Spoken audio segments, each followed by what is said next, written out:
사랑하는 성도 여러분, 평안하십니까? 아멘. 요즘 젊은이들에게 가장 무서운 처벌이 뭔지 아십니까? 젊은 사람들에게 와이파이 안 터지는 곳에 가둬놓는 겁니다.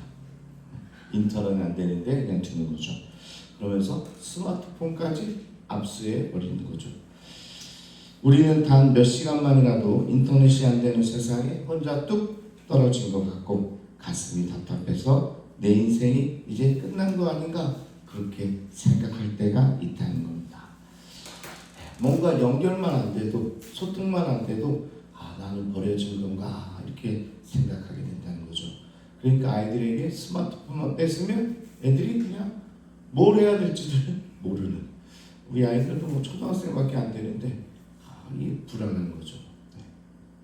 자, 그런데 오늘 본문에도 와이파이도 안 터지고 배달 앱도 안 되고 말 붙일 사람도 없는 저 삭막한 미디안 광야로 쫓겨난 한 사람이 나옵니다. 누구죠? 바로 모세입니다. 모세. 정말 잘 나가던 사람이었는데 아무도 없는 곳으로 내가 지금까지 살아온 삶이 터전이 아니라 그냥 사막으로 쫓겨나게 된 겁니다. 화려한 애국 궁전에서 남부로 것 없이 살던 최고의 권력자가 사실은 히브리 사람인데 우리 어저께 살펴봤잖아요. 미래 이렇게 해가지고 딸의 공주가 이제 키우게 되면서 정말 최고의 학문과 또 최고의 기술을 습득하게 됩니다. 그런 최고 권력자가 하루아침에 흙먼지 가득한 광야 한복판에 덩그러니 혼자 버려진 겁니다. 대체 무슨 일이 일어났던 건가? 오늘 본문 11절에 보니까 모세가 장성한 후에라고 말을 시작합니다. 이 장성했다는 것은 단순히 나이가 들었다기보다는 뭐예요? 높아졌다, 위대해졌다라는 뜻을 품고 있습니다. 모세는 애굽의 최고 학문과 무술을 익힌 권력의 정점에 있던 사람입니다. 한마디로 누가 봐도 대단한 사람, 영어로 하면 somebody가 된 겁니다. 그냥 몸만 잘한 게 아니라 그의 힘도 대단해진 거죠. 그런데요, 힘이 들어가면 꼭 사고가 납니다. 권력을 얻게 되면 꼭 문제가 생깁니다. 그러니까 정말 준비가 안 된 사람이 권력을 얻게 되면, 또 준비가 안 된 사람이 돈을 가지게 되면 차라리 안 가지만 못해요. 차라리 안 올라갔으면 더 좋았을 텐데 그 권력의 그 자리에서 망하는 길로 가게 되는 거죠. 자, 어느 날 모세는 동족이 애굽 사람에게 매맞는 것을 보게 됩니다. 그리고 정의감이 불타오르죠. 좌우로 휙 돌아보니까 사람이 아무도 없는 것을 확인한 뒤에 애굽 사람을 쳐서 죽여서 모래 속에 묻어버립니다. 내 지위와 내 주먹으로 내 백성을 내가 구원해 보겠다는 영웅주의가 여기에 들어있는 겁니다. 자신이 이제 유모가 어머니였으니까 얘기했을 거 아닙니까? 그러니까 내 동족이 저렇게 고통당하고 있으니까 어떻게 내가 나서서 도와줘야 되겠다 하다 보니까 죽이기까지 한 거죠. 자, 그런데 여기서 이렇게 도와줬는데 결과는 정말 이상한 방향으로 흐릅니다. 다음날 모세는 싸우는 두 히브리 사람을 말리려다 또 히브리 사람들이 싸우고 있어서 가서 말리고 있는데 차가운 조롱을 받습니다. 누가 너를 우리의 다스리는 자와 재판관으로 삼았더냐? 그러면서 네가 애굽 사람을 죽인 것처럼 나도 죽이려느냐? 이 소리를 확 듣게 됩니다. 먼저는요, 첫 번째, 야, 네가 뭔데 우리 일에 나서냐? 네가 우리의 뭐 지도자라도 되냐? 이게 정말 놀라운 일이죠. 도와줬더니 이런 소리 듣는 거고, 몰래 죽여가지고 딱 보니까 아무도 없어가지고 모래 속에 숨겼잖아요, 시체를. 그런데 다 알고 있어. 네가 어저께 죽인 애굽 사람들처럼 우리도 치어서 죽이려고 하냐? 이렇게 나오니까 모세가 깜짝 놀랐다는 거죠. 자, 모세 입장에서 얼마나 기가 막혔을까요? 그죠? 네가 뭔데? 네가 뭔데 나서냐?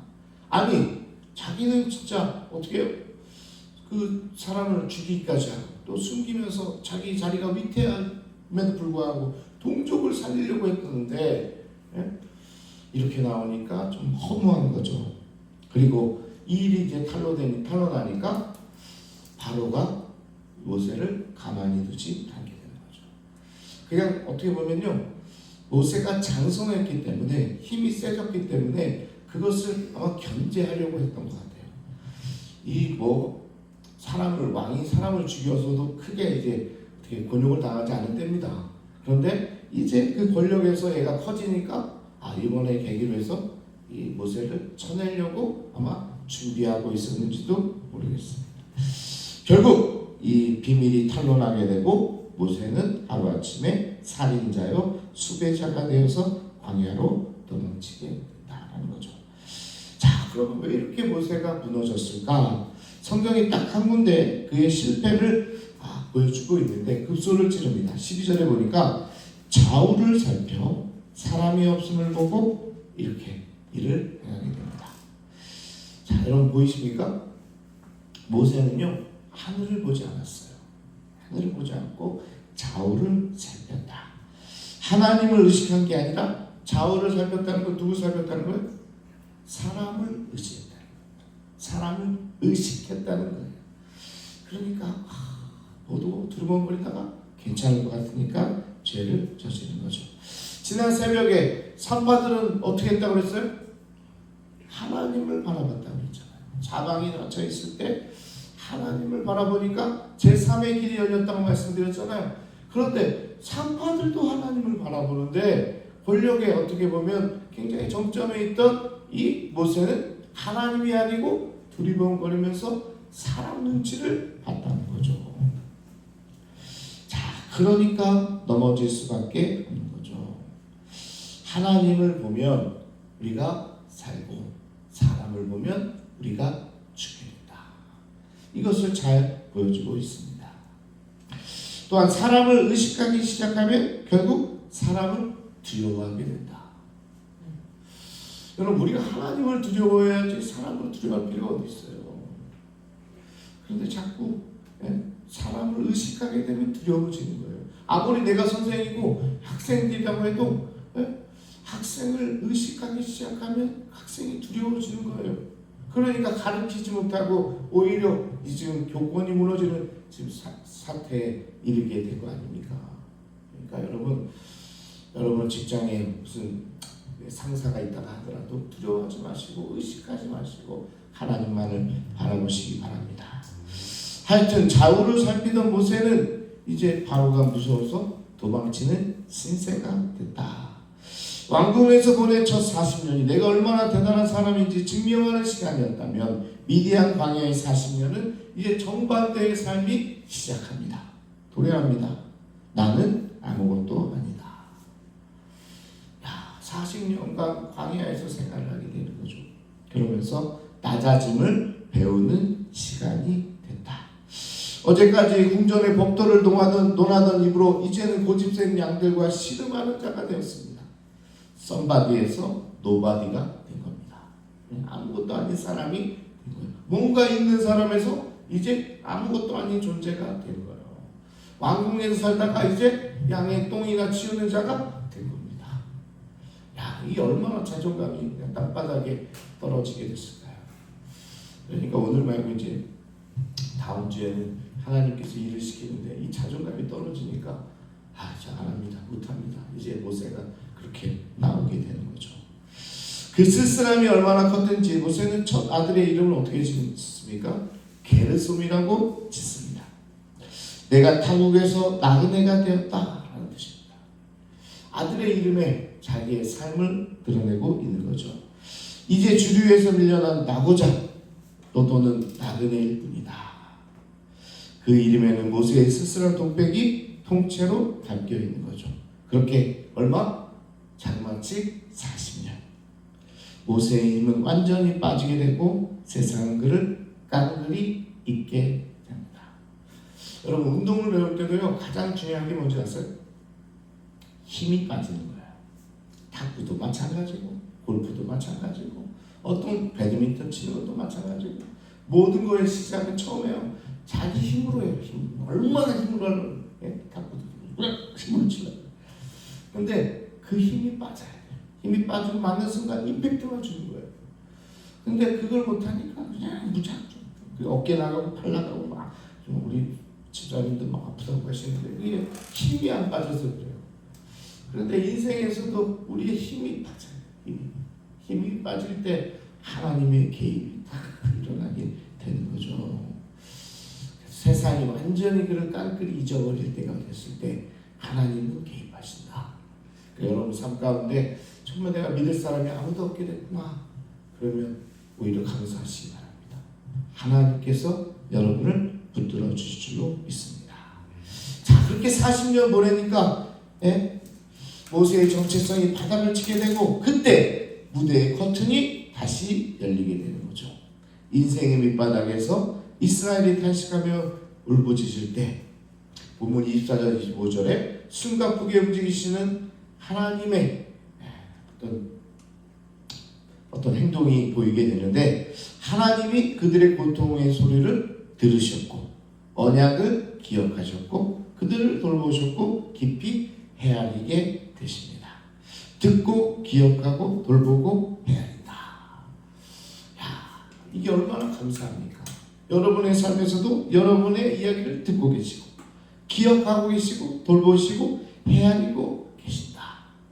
그러니까 우리 주님께서 그러고 계시니까 우리가 무엇을 두려워하겠습니까? 여기 오늘 비밀이 있는 거죠. 모세의 힘이 100% 펄펄 뛸 때는 하나님이 가만히 계셨어요. 그런데 힘이 없어지니까 힘이 빠지니까 이제 하나님께서 길을 열어주시는 거죠. 모세는 나그네로 광야에 주저앉아 있을 그때도 하나님 한순간도 그를 잊지 않았고 하나님의 구원의 역사에 그를 사용하기 시작했다는 겁니다. 오늘은 어떻게 보면 위대한 40년의 삶이지만 이제 다음 주부터는 모세를 들어 사용하는 장면이 나오게 될 겁니다. 그래서 우리 신앙의 선배들이 이렇게 고백합니다. 죽음의 밤이 깊어지면 깊어질수록 하나님 개입하시는 구원의 새벽은 가까워진다. 새벽은 하루 중 가장 어둡지만 동시에 해 뜨기 직전 소망이 가장 가까운 시간이다.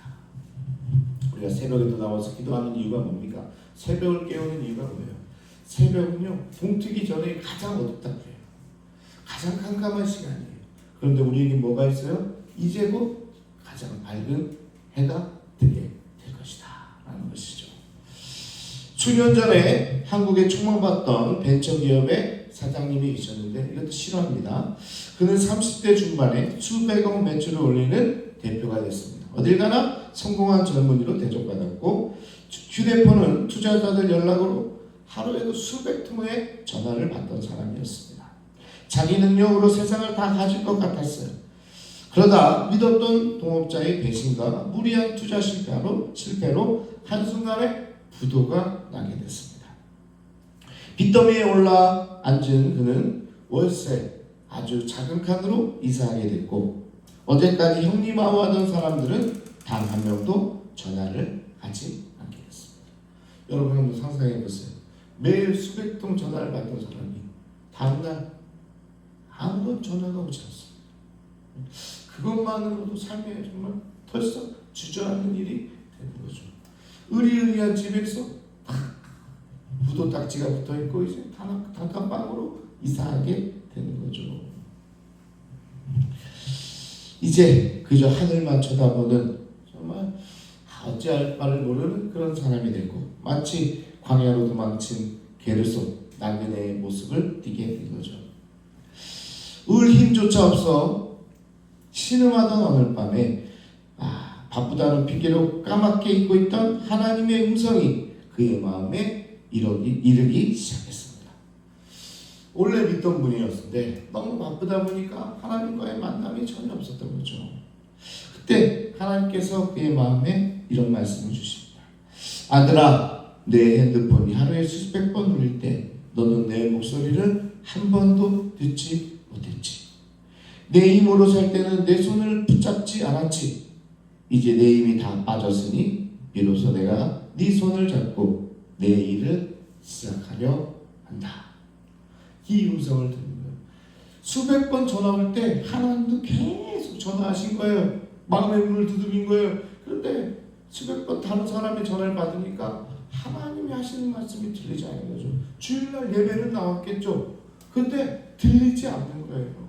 왜냐? 다른 곳에 귀가 종끝 서 있습니까? 그리고 하나님 계속 손을 들어서 구해주려고 했는데도 그 손이 보이지 않는 거죠. 그런데 힘이 빠지니까 그게 보이고 들리기 시작하는 거죠. 캄캄한 골방에서 무릎 꿇고 평생 흘리지 못한 참회의 눈물을 그때 흘렸다고 간증합니다. 그리고 깨닫습니다. 세상의 소리가 다 꺼지고 내 힘이 완전히 바닥난 그 자리가 오히려 하나님의 세밀한 음성을 가장 크게 들을 수 있는 기적의 자리였다.